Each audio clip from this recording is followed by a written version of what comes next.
Kedai Salot di Jalan Parameswara Bukit Besar Palembang ini tampil dengan suasana tak biasa, yakni berkonsep otomotif.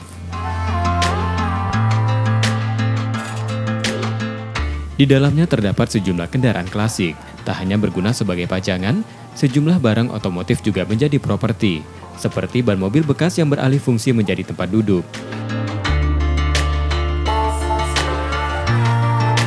Kedai yang dibuka awal November 2019 ini juga memiliki menu andalan, yakni tahu dengan olahan daging tuna.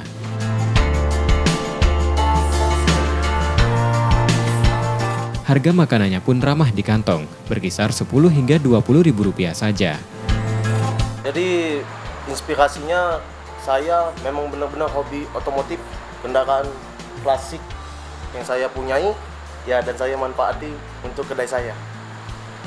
Oh ya, jadi kafe yang lain dan kafe kita ya seperti barang-barang custom yang kita punyai seperti sepeda lowrider, dan meja-mejanya kita dari ban dan tong-tong cat, dari kursi, dari meja yang beda dah dengan yang lain.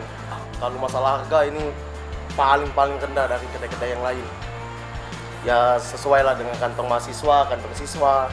Paling mahal itu 18.000 dan paling murah kita memiliki 6.000.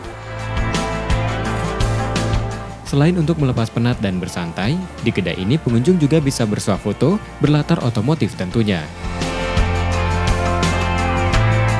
Tertarik? Anda boleh mencobanya singgah jika berada di kawasan ini.